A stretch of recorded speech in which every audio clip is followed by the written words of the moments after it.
Assalamualaikum warahmatullahi wabarakatuh. Selamat pagi anak-anak. Jumpa lagi bersama saya Putri Anggun NIM 2211052. Di sini saya akan mengerjakan tugas video pembelajaran dengan mata kuliah Pengembangan Materi Sejarah Kebudayaan Islam dengan dosen pengampu Ibu Nur Fatimatul Hasanah MPDI. Di sini saya akan membuat tentang sebab-sebab dan peristiwa Fathul Mekah. Baik, sebelum kita memulai pembelajaran, marilah kita melafazkan lafaz basmalah. Bismillahirrohmanirrohim. Doa sebelum belajar. Rabbi zidni ilman warzuqni fahman. Ya Allah, Tuhanku, tambahkanlah kepadaku ilmu dan berikanlah aku rezeki berupa pemahaman. Amin. Anak-anak, ada yang tahu peristiwa Fathul Mekah? Yuk disimak video ibu kali ini. Fathul Mekah, pembebasan kota Mekah. Awal bulan Zulqa'dah tahun ke-6 Hijriah, Nabi Muhammad bersama 1.400 sahabatnya bergerak menuju Mekah. Dalam rangka menjalankan ibadah umroh, rombongan besar tersebut membawa 70 ekor unta sebagai hewan kurban. Para sahabat Nabi sangat antusias mengikuti perjalanan ke Mekah, terutama kaum muhajirin yang telah lama meninggalkan kota kelahirannya. Namun perjalanan mereka terhenti di wilayah Hudaybiyah 22 km arah barat kota Mekah. Di Hudaybiyah, beberapa orang Quraisy bertanya tentang keperluan rombongan Nabi datang ke Mekah. Utusan Nabi Muhammad menjelaskan bahwa kedatangan mereka bukan dalam rangka penyerbuan, tetapi untuk menjalankan ibadah umroh menyembelih kurban, dan setelah itu kembali ke Madinah. Namun orang-orang Quraisy tetap bersikeras menolak kedatangan Nabi Muhammad dan para sahabatnya. Melihat penolakan orang-orang Quraisy, Nabi Muhammad mengutus Utsman bin Affan menemui para pemimpin Mekah dan menjelaskan tujuan kedatangan mereka.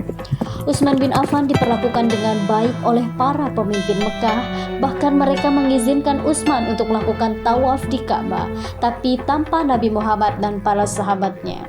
Utsman menolak tawaran tersebut. Para pemimpin Mekah tetap menolak kedatangan Nabi Muhammad dan para sahabatnya. Oleh karena itu, dilakukan perundingan antara kaum muslimin dan kaum Quraisy Mekah. Nabi Muhammad memimpin langsung delegasi kaum muslim, sedangkan delegasi kaum Quraisy dipimpin oleh diplomat senior pemimpin mereka, Suhail bin Amr.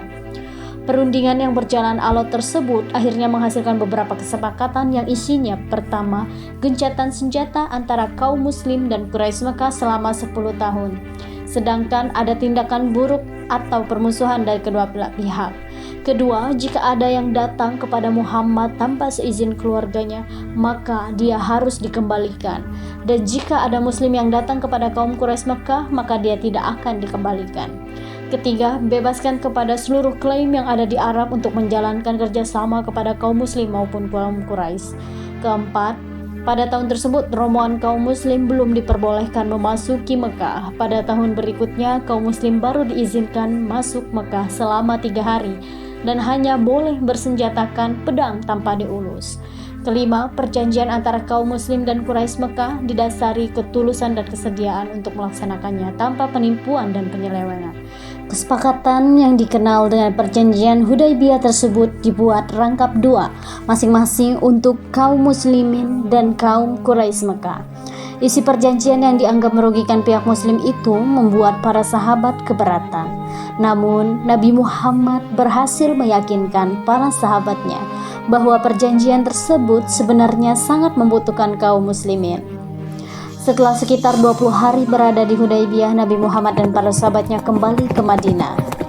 Dalam perkembangannya seperti yang tercantum dalam isi perjanjian, 2 suku yang saling berperang, yaitu suku Ghaza'ah dan suku Bakar, menjatuhkan pilihan mereka. Suku Ghaza'ah bergabung ke kaum muslim, sedangkan suku Bakar bergabung ke Quraisy. Mengikuti isi perjanjian Hudaybiyah, suku Ghaza'ah dan suku Bakar juga melakukan gencatan senjata.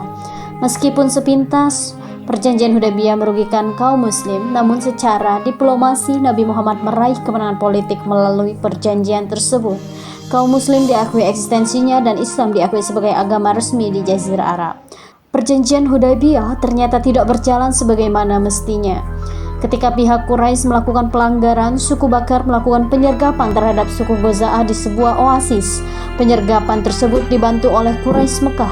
Pelanggaran perjanjian Hudaybiyah membuat Nabi Muhammad dan para sahabatnya mengambil keputusan penting menyerbu Mekah. Sedangkan di Mekah, para pemimpin Quraisy yang menyadari pihaknya telah melakukan pelanggaran mengirim Abu Sufyan ke Madinah untuk melakukan diplomasi.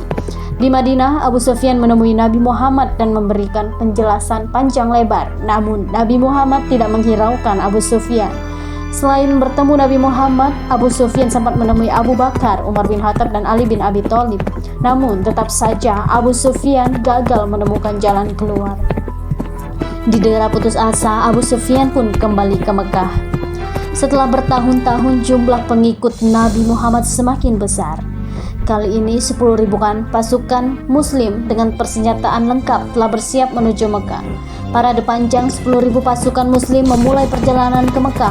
Kali ini pasukan muslim akan melaksanakan misi yang sangat menentukan, yaitu Fatu Mekah atau pembebasan kota Mekah dari tangan kaum Quraisy.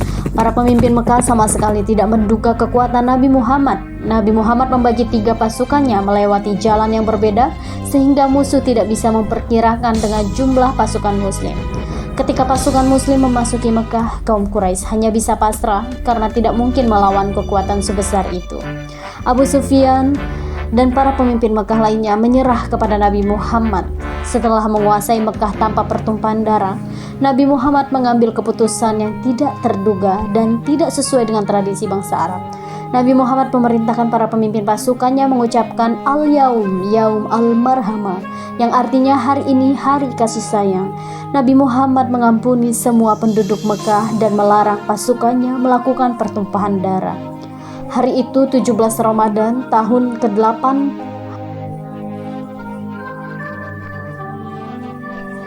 Hijriah, Mekah dibebaskan dari kekuasaan kaum Quraisy dan saat itu berhala-hala yang di sekitar Ka'bah dihancurkan.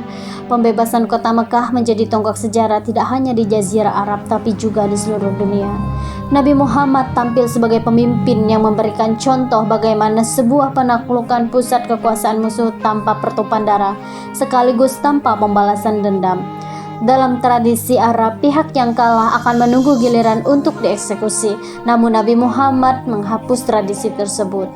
Pihak yang kalah telah diampuni.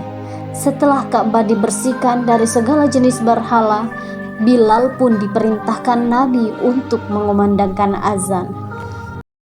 Hikmah atau ibrah yang dapat kita ambil dari kisah sebab-sebab dan peristiwa Fatu Mekah. Yang pertama, kemenangan tanpa pertumpahan darah mengajarkan kedamaian. Fatu Mekah terjadi hampir tanpa perlawanan dan pertumpahan darah. Ini menunjukkan bahwa Islam lebih mengutamakan perdamaian dan solusi damai dibanding kekerasan, bahkan terhadap musuh lama. Kedua, pemaafan Rasulullah menjadi teladan agung. Nabi Muhammad SAW memaafkan penduduk Mekah yang dahulu menyiksanya, mengusirnya, dan memusuhi Islam selama bertahun-tahun. Beliau bersabda, "Pergilah kalian semua bebas." Hadis riwayat Baihaqi. Ketiga, pentingnya komitmen terhadap perjanjian. Peristiwa Fatu Mekah dipicu oleh pelanggaran perjanjian Hudaybiyah oleh kaum Quraisy. Ini menjadi pelajaran bahwa menghormati kesepakatan adalah prinsip dasar dalam Islam. Keempat, perencanaan dan strategi dalam Islam. Nabi Muhammad menyiapkan strategi militer yang sangat cermat dan rahasia tanpa membangkitkan kegelisahan umum. Beliau juga menunjukkan kecerdasan taktis dalam menyusun pasukan. Kelima, pembebasan bukan penjajahan.